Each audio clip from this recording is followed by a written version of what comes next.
This is Hidden Killers with Tony Brueski. Here now, Tony Brueski.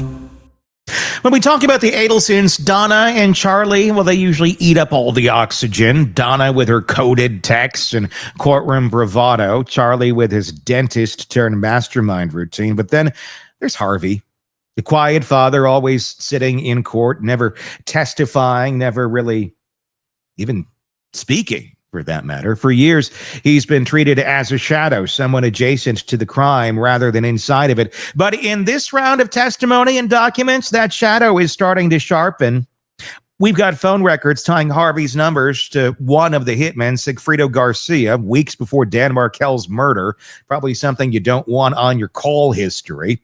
Not the kind of wrong number you just brush off. We've got Harvey allegedly looking at a one-way ticket to Vietnam right after the crime, a move prosecutors say screams consciousness of guilt.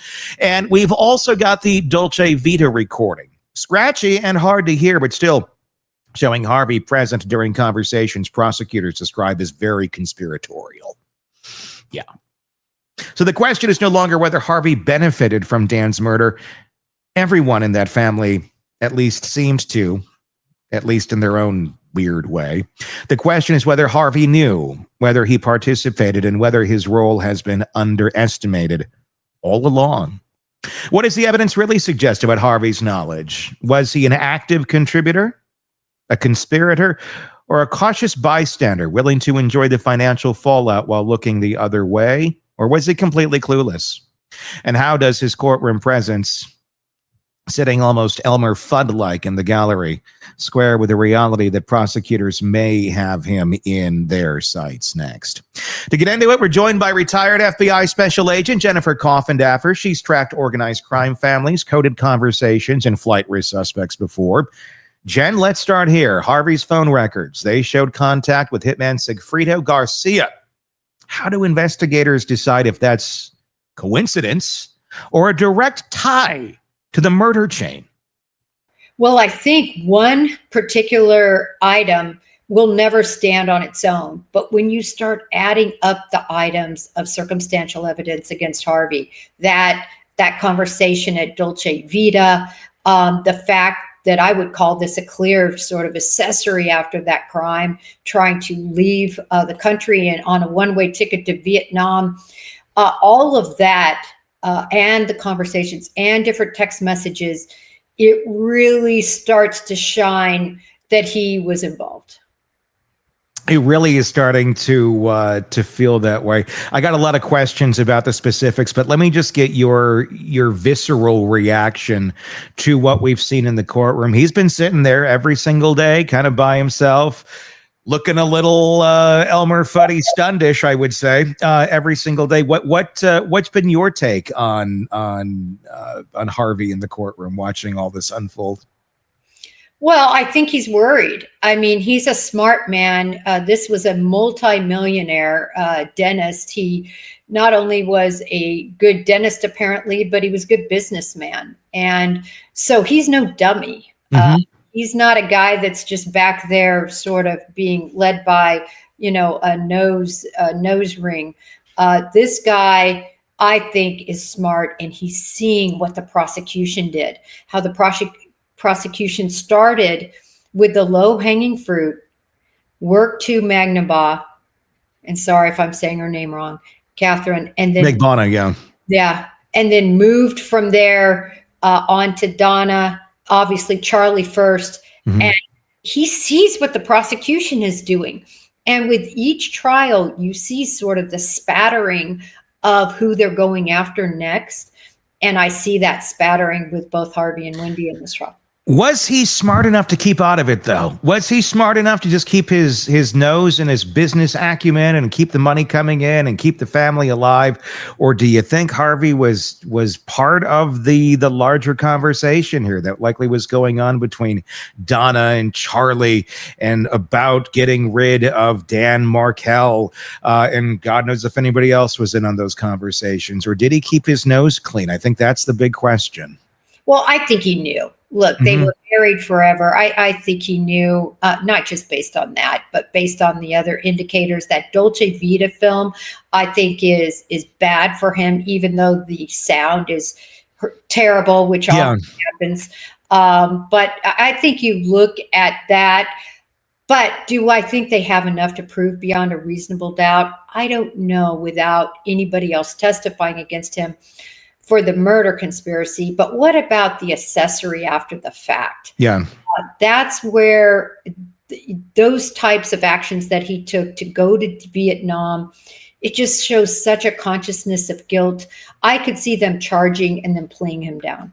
The Dolce Vita film is a tough one. It is insanely hard to understand. I think a lot of people's eyes glaze over when it's played because it's like, what is this? But I know you've paid greater attention to it. What about it? I mean, for those out there who haven't paid attention to that piece, what is so damning about it for Harvey? Well, the damning part is that's what they're discussing.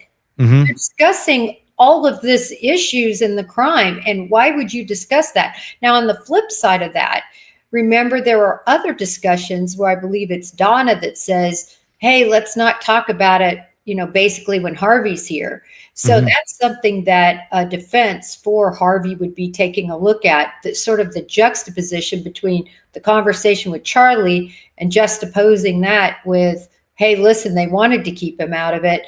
Look, I think he's on the cusp. Do I think that would be a great case against him? No way. This is not a great case against him, but for a lesser charge. It's interesting just to think about what could possibly happen there. This is a family that enjoyed communicating in code, or at least so they thought. They weren't the greatest at it. Donna texted Charlie about getting that birthday present for Harvey. Could be taken both ways, I guess. Prosecutors say it was code for murder.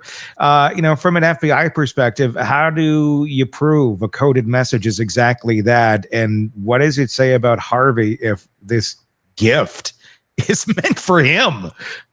Well, I think the interesting thing is Harvey can't decide what gift is for him, right? He's not involved in that conversation per se. But we love it as an FBI agent. I love it when people start saying, the cake, meaning, or wow, hey, let's go on a roller coaster today. Or how about it's time for a big screen TV. And they just do it over and over and over again to refer to the criminal activity. We kind of salivate because we know juries love that. They see through it. And we all see through it. And they somehow think that that's going to protect them. I guess it is better than saying, hey, how did that murder hit go? Better to say TV, but we all see through it. Yeah. There's a lot. I mean, the night that the visit that they went to Charlie's, Harvey and Donna straight to Charlie's house, the evening of the murder together. Does that look like a grieving family rallying together, or more like co-conspirators, checking in after the plan succeeded? Well, of course, with all we know now, co-conspirators. And then you add on top of that, those conversations with Rob. Rob, again, is the other son, good son, if you will, and sort of how they kept him in the dark and even hung up on him, And his point was, and I think it's the point we all took, these people were not acting like you would normally act if the father of your grandchildren was just literally shot in the back of the head in his car. I mean, you would be worried about your daughter.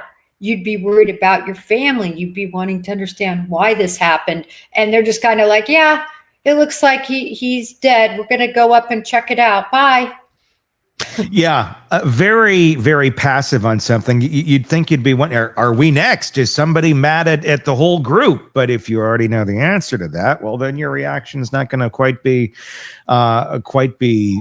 there. What are they? Do you think that they are looking for something, that they're going to try and get something out of someone in this trial in terms of testimony that they can use as another piece in the puzzle against Harvey, that they're just waiting to get? Do they have enough to go after Harvey, and maybe they'll get something? Where do you think they're sitting here on him? I think their hope is, from a prosecution standpoint, I would be salivating if Donna decided to take the stand. And again, when you look at her counsel, who, to me, if she's convicted, they're going to have Sixth Amendment issues all over the place, possibly for a successful appeal, because her counsel seems quite inept on several different levels and not just her wardrobe.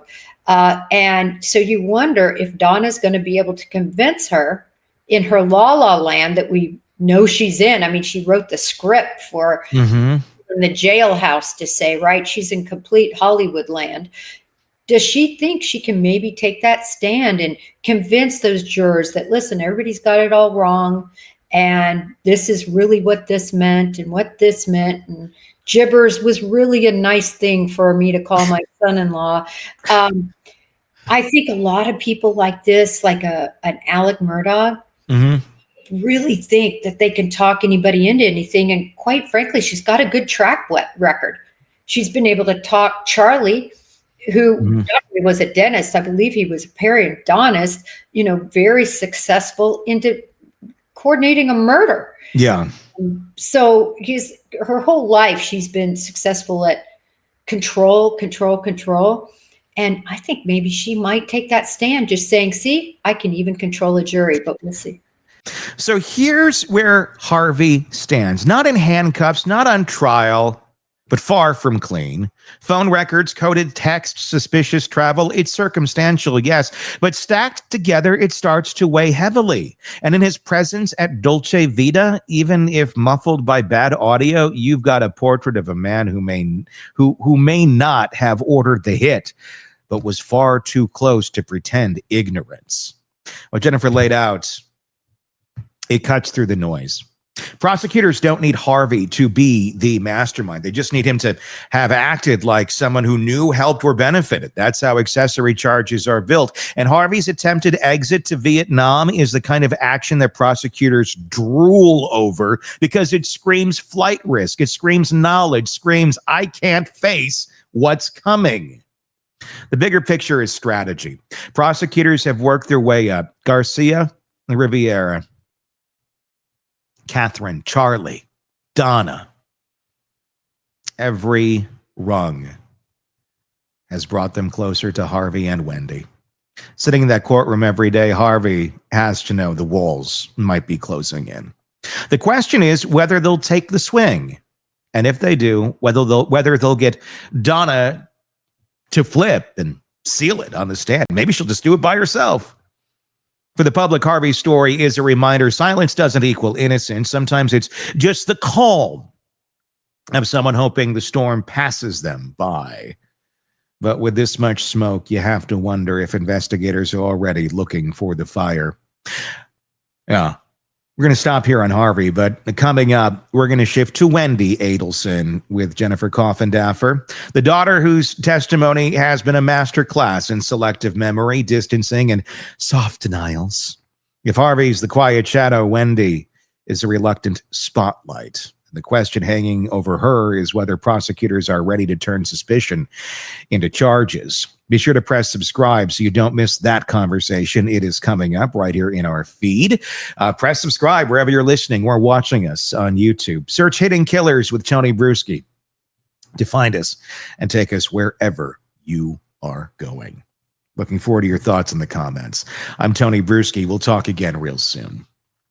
Want more on this case and others? Then press subscribe now and don't miss a moment of true crime coverage from Tony Brueski and the Hidden Killers podcast.